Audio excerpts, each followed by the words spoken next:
Peace and blessings, and welcome to episode 37 of the No Filter Show. Now, before we get started today, I wanted to give a special shout out to everyone who supported and viewed the Indy 500 video that I posted 2 days ago. Salute. Also, shout out to everyone that has went to the Bandcamp under C.Keys and downloaded the Indy 500 single. Thank you. Now, on today's episode, I may touch a couple nerves, but they say the truth hurts. So to some of y'all, this might feel like Chaz ass whooping. So on today, my daughter, the 8-year-old, came to me shocked. She heard two people over talking, and someone mentioned that Jesus was of African descent.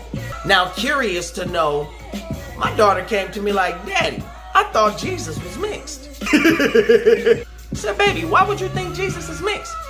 She said, because in all the movies, Jesus is ivory colored. And most of the pictures, Jesus has blue eyes and he has that straight hair. It's either blonde or brown. So I pulled out the same version of the Bible their ancestors read from and keep on their countertops.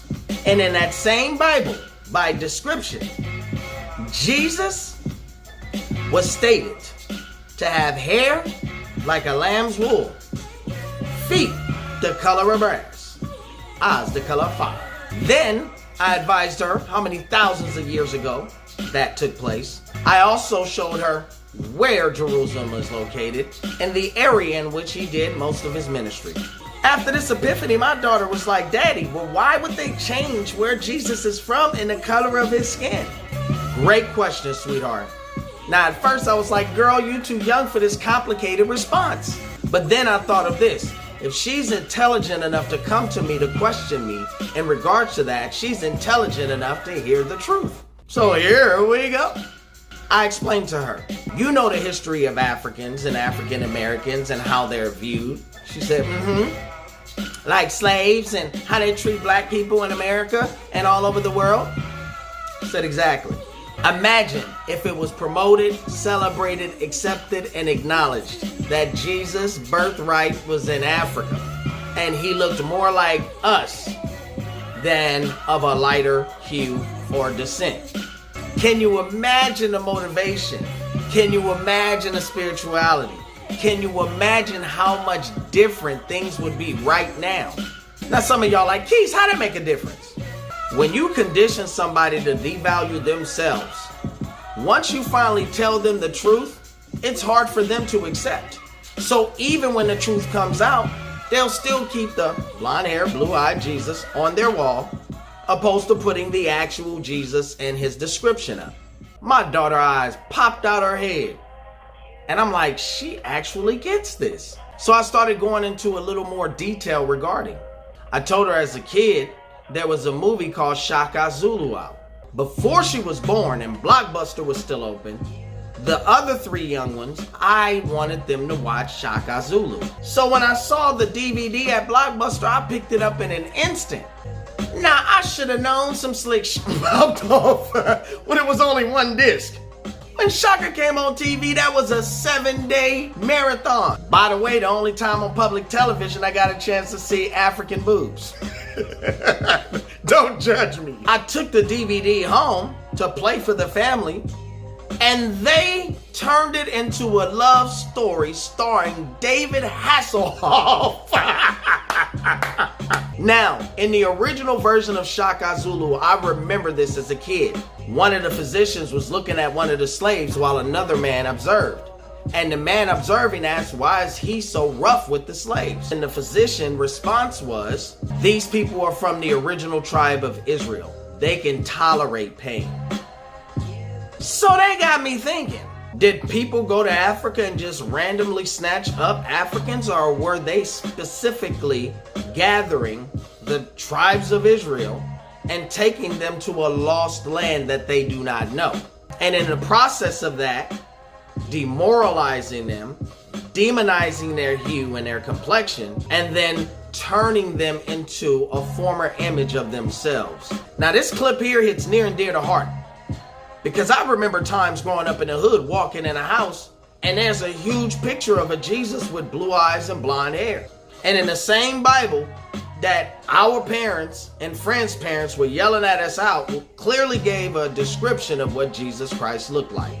If I were to ask them to change the picture to the description of what is located in the Bible, majority of those people in the hood would lose their mind and think it was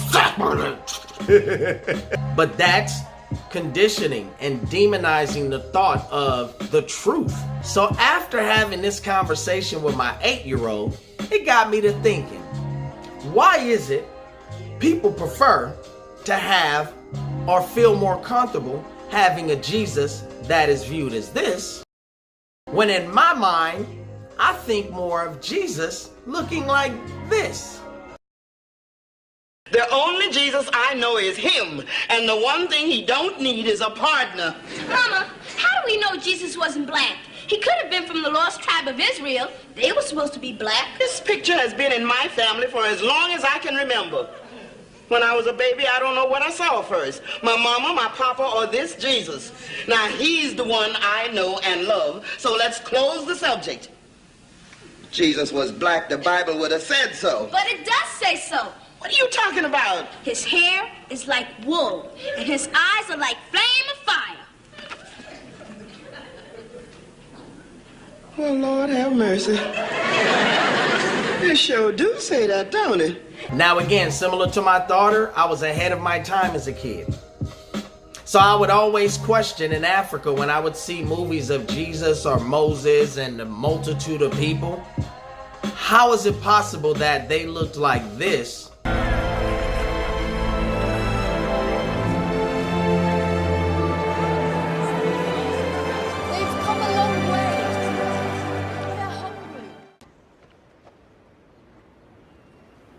When they weren't even a large population at the time in that civilization. See, in my head, I see more of Jesus like this. Commas are comma, dollars, they be anonymous. Voice of a Gilbert, comma for larger, they ain't rhyming it. But some of y'all might laugh. Why though? Why can't Jesus look like that? Oh, because of years and years, we're talking thousands of years of stripping away the truth? Now again, to me it doesn't matter either way. The larger question I have is what my daughter asked. Why would they spend so much time masking the truth if it's not a big deal or it doesn't matter? Flashing back to about a week and a half ago, I had created this cover called What If? And it just moved upon my spirit because I saw a reading on a statue that was somewhere overseas that depicted Jesus, a darker complexion than I, a wide nose, and dreadlocks. And I said, you know what? What if? Would we really take on the vain mentality in which we have? Or is this vain mentality up on us because we're searching for a truth that we were never given? When it comes to the Holy Spirit, Jesus Christ, God, I firmly practice the lifestyle of this flesh that turns to dust doesn't matter. As my 8-year-old said, if a brown dog can have a baby with a black dog, a spotted horse can have a baby with a white horse, and different color animals can mate, then why are humans tripping off of complexion? Her response, we're so dumb. So with that stated, I came up with this concept song because I've been itching to experiment on the What If track. The beat is produced by Merc One. Salute. Lyrics, of course, by C Keys. And without further ado, The No Filter Show, episode 37. Peace and blessings.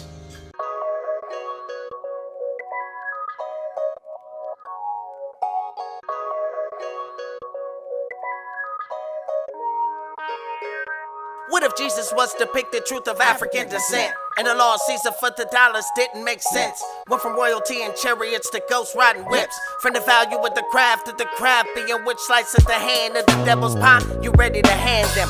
Living every stereotype you can imagine. Gladys Knight bloodline and rather be some pips. On a midnight train to Georgia and a brand new pair of kicks. Made us out to be some chimps with some juicy ass lips. Playing movie and it's real life, then you get the clip. Yelling out to God before you said he don't exist. Busy cooning, conning, Susan out a Frito bag of chips. Better recognize the power giving healing of the sick. Tell your lies in a disguise to make you hate your own skin. Heaven doors are wide open, some of y'all ain't getting in. Pity them, the ignorance and disobedience for sin. Everything that glitters ain't gold, so while you're holding it, always keep in mind the spirit that has control of it. A lot of you steady patrolling it, but when you gone and there's somebody taking it from you, then it's gone in the wind.